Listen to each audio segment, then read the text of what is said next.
Last episode, we built something big. We fixed highway flow, we improved access, and we turned Riverbend Peak's regional traffic into something that finally moves. But that success created a new problem. We pushed more flow into the city, and now our collector and local streets are being hit with far more traffic than they were designed to handle. Not because the system is broken, but because too many conflict points are slowing movement down and backing traffic into our couplet, which is acting as our arterial. So today we're going to be intentional. And hey, if you've got ideas for Riverbend Peak County, want to show off your own cities and transit projects, or just want to be part of the conversation, the Discord community is linked below. All right, let's make sense of our traffic. All right, so our first objective of this conflict reduction campaign is really to make parallel one-way streets throughout Riverbend Peak's core. And that's going to complement the couplet that we already have. So this parallel pair. And we're going to do parallel pairs on both sides. One in Serenity Shores and a parallel pair in Myrtle Commons going north-south. And then we're going to take care of our crossroads here as well in Myrtle Commons and Serenity Shores so that we have parallel pairs going in all those wonderful directions so that we have flow in and out of the city. So let's go ahead and get this started by creating our north-south ones, and then we'll move on to our east-west.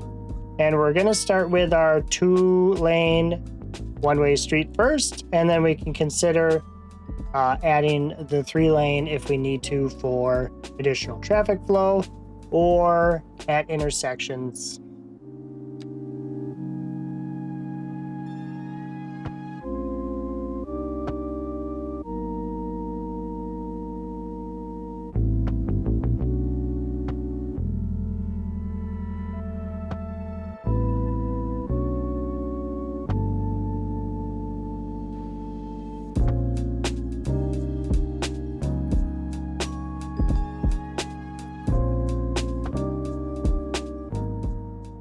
Perfect. So we got the basic stuff for our one-way streets. Now let's just double check to make sure that our turns and conflicts make sense. So have these. Yeah, this looks perfect. This one I think could benefit from a 3. Oh no, let's keep the bus lane. That's going to be the key here. The bus lane is going to be very nice. Let's just double check to make sure everything else seems logical here. Yeah. And we're going to get these little random spots because guess what? With this, we don't have traffic lights, but we're going to take care of that in the next part. This one, I think I still want 3 lanes coming in. And I need to get rid of this traffic light before it sits here. Perfect. All right. That still encourages the bus lane here and a straight lane going that way. All right, let's just do a little double checking as well. Excellent.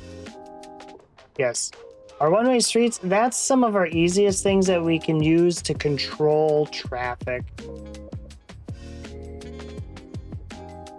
Because by creating these circulate traffic patterns, this will help keep traffic off the couplet and allow traffic to flow through our neighborhoods.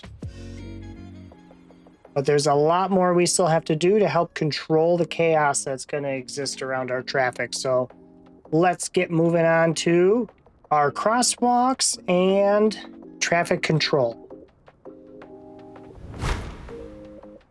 All right, so when it comes to traffic control with our one-ways and also pedestrian management, we need to really be thoughtful about how we're encouraging pedestrians to cross the street. We want to reduce the conflict of left turns going across traffic and pedestrian traffic. And we also want to have lighted signals to help improve that traffic flow. So what we're going to do, we're going to start working through our couplet and we're going to just work through each neighborhood. So let's get that started.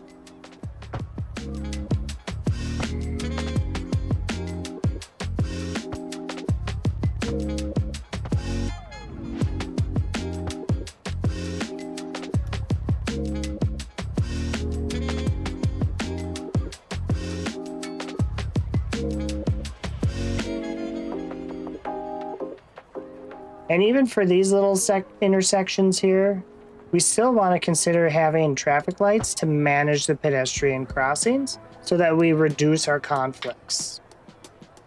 The other thing we can do is, since you can see we have an alleyway here that helps support parks as well as the parking lots here, what we can do is we can remove the crosswalks right here and encourage people to cross mid-block versus directly at a corner. This allows traffic to take a left-hand turn without pedestrians traveling and obstructing traffic directly on the corner. It allows them to fill into the street. This becomes a problem, we'll add a signal here as well. But this street has minimal development on it, so I don't expect too many conflicts.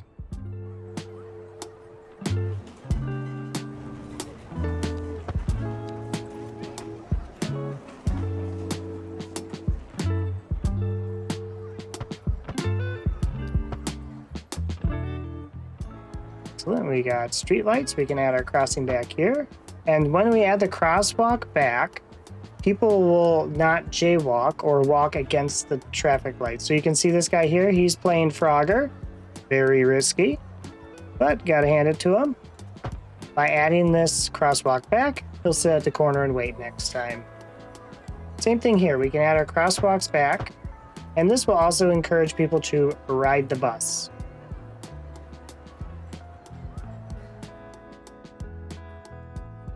All right, let's go through and make sure that the rest of this street is all set.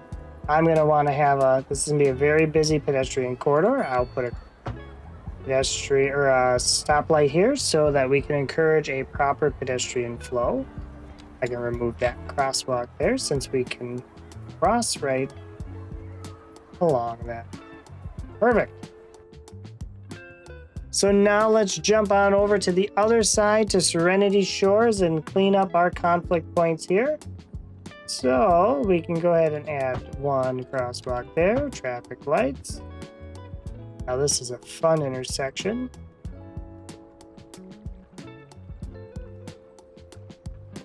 I'm gonna let this one free flow for now. We can come back and check it out. A very important intersection where you can go hard left or a soft left.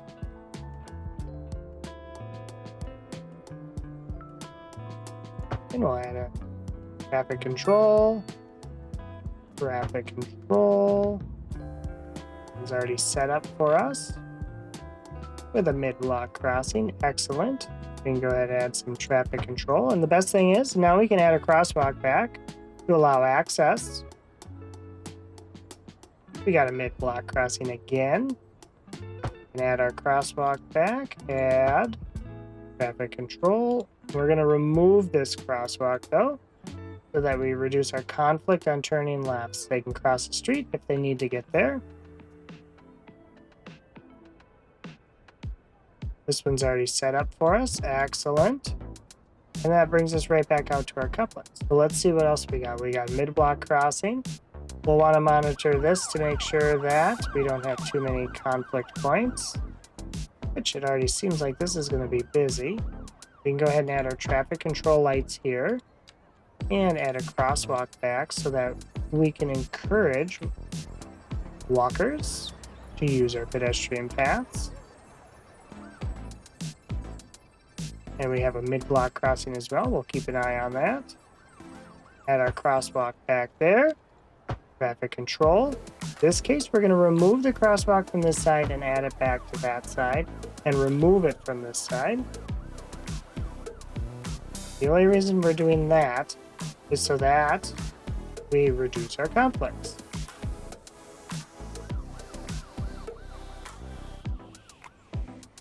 I'm going to add some traffic control to encourage pedestrians. And I think we've really hit a lot of our pedestrian conflict points as well as any traffic control components. Oh, here we go. Here's one that we missed out on. We'd want to put it there and here. people should zigzag back however they need to. But this reduces the people from walking over here. People already have a predisposed route, so whenever you change traffic flow or things that need to recalculate, people are still going to continue on their route.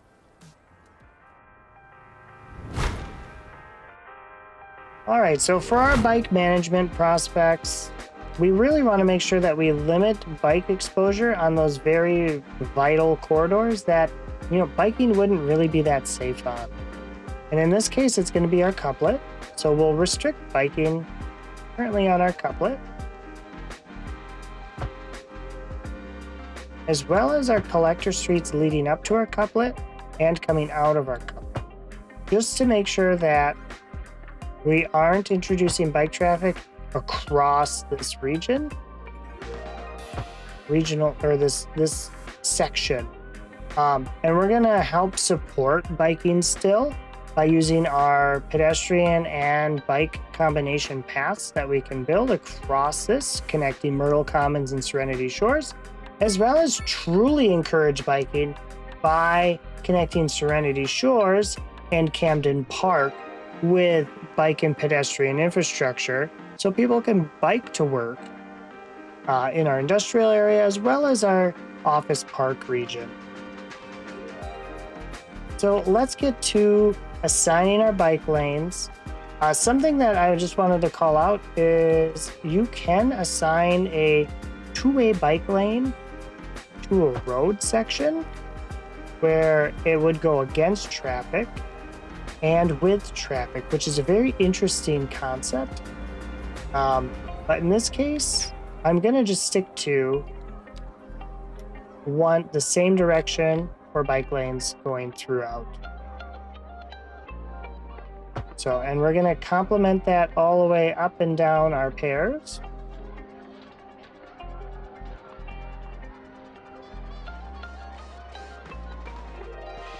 Just so there's a nice safe spot for them. And then one of the things that we'll do here is we're going to add bi-directional bike lanes so that we can connect these and these areas together. And also, when you see what we do next, you'll understand why we're putting them on these streets. So it's something also, since we have bus lanes here, we can't really do much on that for both sides. So want to put bike lanes there, but I really can't. So now that we've taken care of those pieces, I want to encourage biking to continue through this region. So we're going to carry our bike lane down and across onto these streets because this is very important for our overall strategy to get bikes to Camden. We want to encourage biking that way. So now that we have our bike lanes and our not so bike lanes all set for our couplet and our surrounding streets, we can now go ahead and get our crossings all set so that bikes can go to and from Serenity Shores as well as Myrtle Commons. So let's get that going.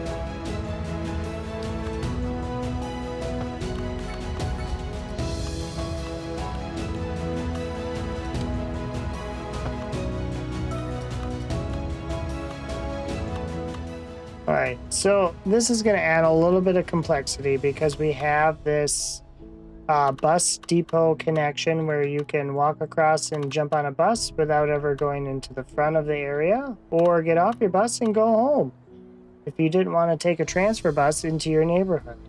So this one's going to be a little bit trickier because these paths are a little bit wider. So let's just see if we can get this.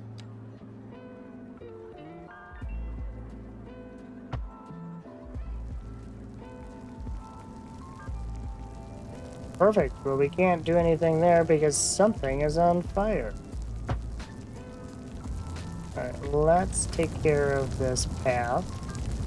That will help it. Not the fire, of course, but a fire truck will come, I hope.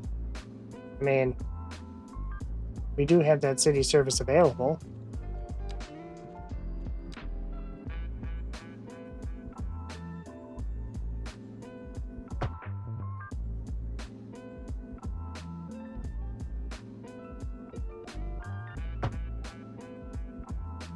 All right, and the reason that we're transitioning our bikes to be on this side is so that pedestrians can still easily walk down to the bus depot and everything just goes well for them.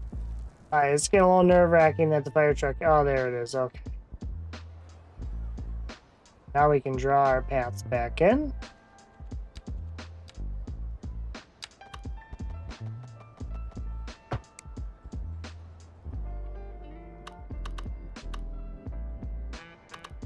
One we never took out, so that's excellent. So we can still walk from our street here to our couplet. Excellent. So we've got our bikes, a bike crossing, which I wonder if we're going to get any bikes here anytime soon. But the other thing that we can do here to encourage ridership at our bus depot, we can add some bike parking along this section. Oh, there's a nice scooter cruising along already. Go to and from. So what we can do is we can add some bike parking up here on top of this elevated section to just encourage people to keep riding their bike. Let's add some bike shelter.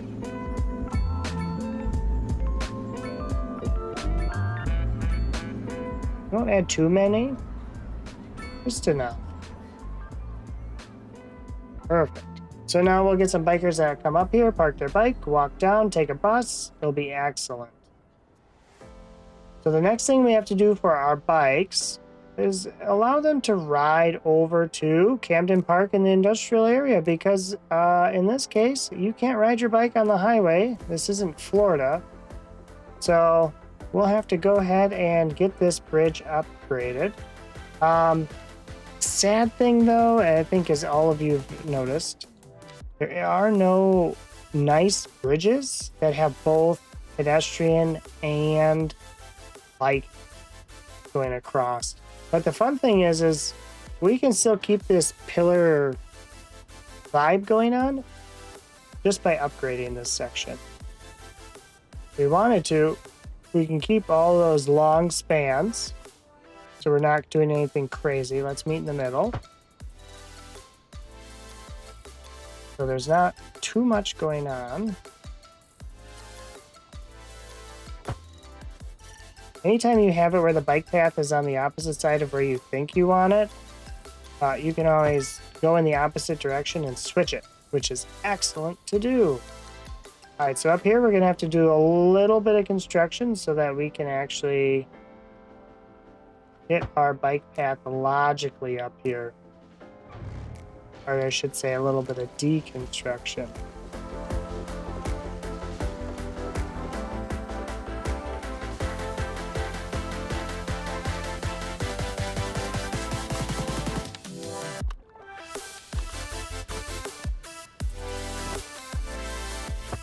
Excellent, we have a nice grade there. Now what we can do is we can drop one of our bike paths down to this intersection.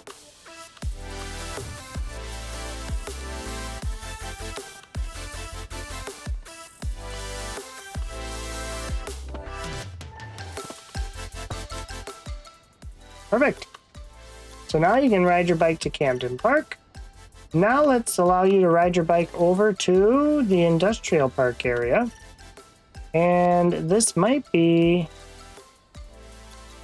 one of those things where we should just be able to upgrade this guy. Where you can ride your bike on in, or you can walk that way too. We did make one modification, and it's that we made this street go from 2 lanes in one direction to 3 lanes in one direction, just to allow the flow of traffic to be improved. and increased so that it can go across our couplets without interfering too much with our bus traffic, because then we have two solid straight lines that help with traffic flow. One other thing that we did after the episode here is we added bike parking to Camden Park to encourage people to actually ride their bikes across the river. So if you do add anything like that, it's best to add a little bit of bike parking. People will come on down and they'll park their bikes. And just like that, the city feels different. We didn't add too much capacity, and we really didn't do anything crazy. We just reduced conflict. One-way streets give traffic direction. Smarter crossings reduce hesitation. And bikes and pedestrians now move with intention instead of interference. The couplet is finally doing its job again. And now that local traffic is under control, Riverbend Peak is ready for what comes next. In the next episode, we're turning our attention to the land around our second highway entrance and beginning work on an entirely new district, built from the start with the lessons we learned today. Thank you for watching and being part of Riverbend Peak County. And hey, if you've got ideas for the new district or want to share your own cities or transit projects, the Discord community is linked below. I'll see you in the next one. Thanks for watching, and create cities and control chaos. Have a great day.